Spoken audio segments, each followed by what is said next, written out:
The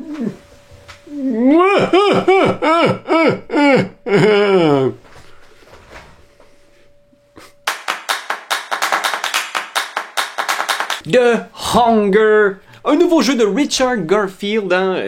Qui connaît pas Monsieur Garfield?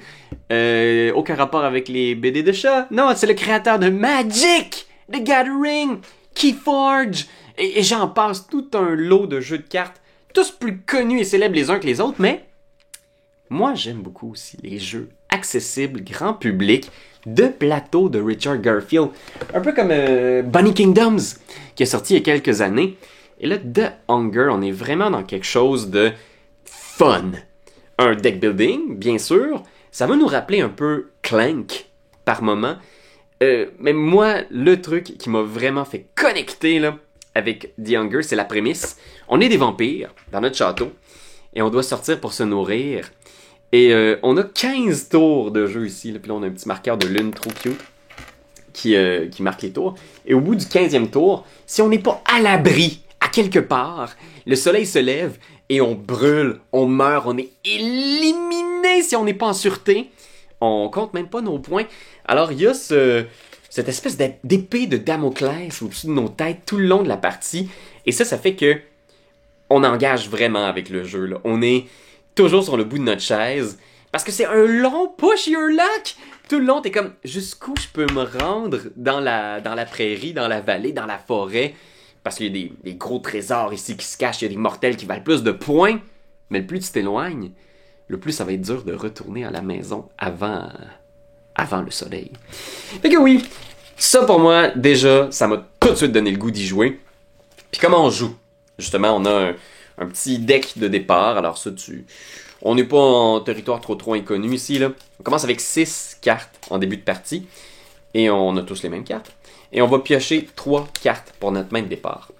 Ces cartes-là représentent nos pouvoirs de vampire.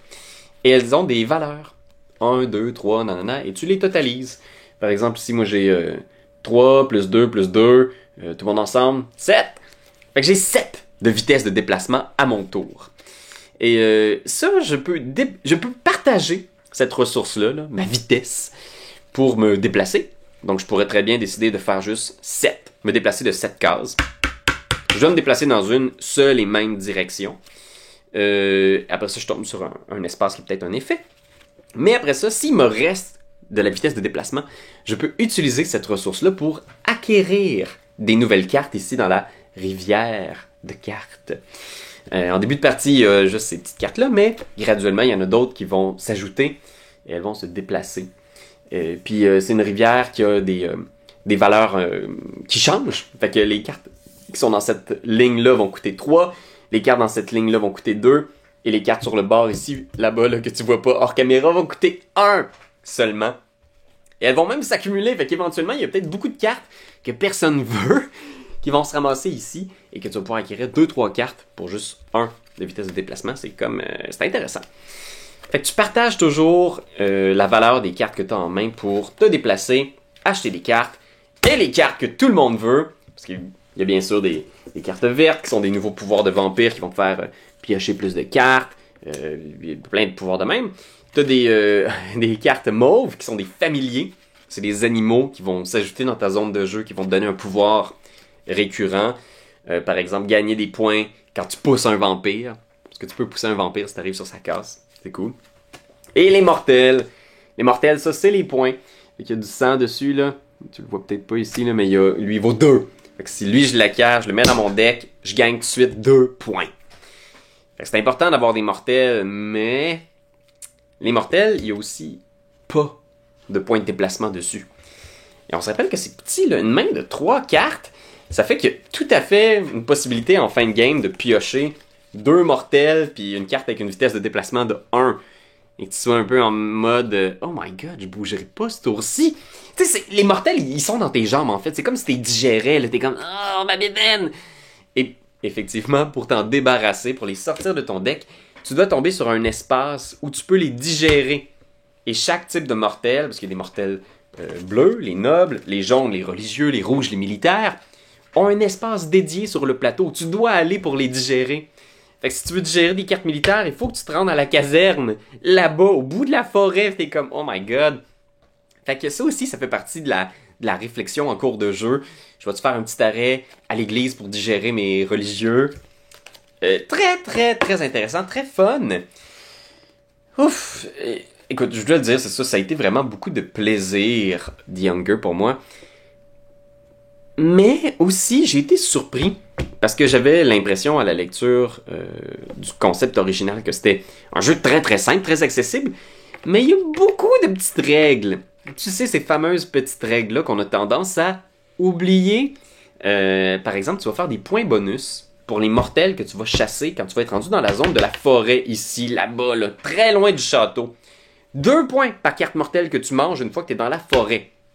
C'est super, mais c'est le genre de choses qu'on a aussi tendance des fois à oublier, parce qu'il y a beaucoup de choses qui se passent, il y a beaucoup de possibilités. Tu fais, je vais faire ça. Ah non, je vais chasser le mortel finalement. Non, non, puis le dernier tour, j'étais dans la forêt. J'ai oublié de me donner les points bonus. Ça fait-tu 2 tours, je suis dans la forêt?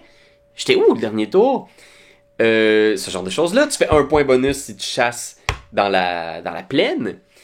Et c'est pas tout, parce qu'il y a plein d'autres petites règles aussi qui sont... Il y a certains espaces qui procurent certains effets dans lesquels tu peux, par exemple, quand t'es sur un puits, tu ne peux pas pousser un autre vampire. Et là, t'es comme, oh non, attends, j'ai oublié ça complètement. Ah, attends. Ah non, j'ai oublié de tasser les cartes le dernier tour. Il y a beaucoup de petites affaires qu'il faut que tu te rappelles. Puis le jeu fait pas beaucoup À mon avis, je pense que le plateau fait pas beaucoup d'efforts pour t'aider à te souvenir de ça. Je trouve que des fois, il y a certains aides de jeu ou certains plateaux que c'est tellement évident quand tu regardes les choses que tu dois faire à chaque tour, là. J'ai l'impression que c'est facile de les oublier. Par exemple, l'iconographie ici, les illustrations sont magnifiques, mais chaque espace est légèrement différent. Fait que des fois, ça devient un peu mélangeant de faire ça. C'est une taverne ou c'est un puits? Non, ça, c'est juste un puits, c'est pas une taverne. C'est quoi déjà le pouvoir du puits? Ça, c'est une grosse taverne. C'est différent d'une petite taverne. C'est des petites critiques, on s'entend ici. C'est le genre de choses qui, après quelques parties, finissent par s'intégrer. Mais j'ai l'impression que c'est pour ça aussi, peut-être que... J'ai vu beaucoup The Hunger sur des sites de revente dernièrement, puis j'ai trouvé ça dommage, parce que c'est un super bon jeu, mais je pense qu'il n'est pas pour tout le monde. J'ai l'impression qu'il y a peut-être plusieurs gamers casual ou des petites familles qui vont avoir eu l'impression peut-être que c'est un jeu qui est... Ah, ben, on va se lancer là-dedans, puis ce sera pas trop compliqué, mais c'est peut-être un petit peu plus compliqué qu'on le croit. Mais c'est pas compliqué comme Dune Imperium ou les ruines perdues de Narak sont compliquées, tu sais. Parce qu'il n'y a pas plusieurs systèmes dans lesquels tu as l'impression d'avoir une joute un peu plus corsée. Ici, c'est très chaotique. C'est très le fun en premier. Mais j'ai trouvé ça dommage qu'il y ait autant de petites règles appendices. J'ai l'impression que le jeu aurait gagné à être un petit peu épuré. À mon avis, je crois. Parce que je pense qu'il est peut-être un petit peu trop chaotique pour les gamers qui veulent une bonne joute tactique. Puis il est peut-être un petit peu trop fiddly pour les familles ou les gamers qui sont à leur 2e, 3e jeu de société. Mais, je dois dire, je vais avoir beaucoup de mal à me débarrasser de ma copie de The Hunger comme Bunny Kingdoms. Parce que c'est juste tellement fun. Écoute, quand ce terme-là est la première chose qui te vient en tête quand tu penses à un jeu, je pense que c'est quand même réussi. Fait que oui, merci Monsieur Garfield pour ce jeu de vampire. Et là-dessus Internet, je te dis bonne nuit. Ah! C'est toi de trouver l'épisode de jour du Popoche? Sonne la cloche! Sonne la cloche! On parle de jeu, like-nous, commande, suis-nous, ouais! Sonne la cloche! Sonne la cloche! Partage à tes amis, partage à ta mamie, ouais! Sonne la cloche! Sonne la cloche! Comment ton ouais, fais le mon kiki! Sonne la cloche! Sonne la cloche! Sonne la cloche comme quand Jésus a sonné à la porte pour aller souper chez Zachée.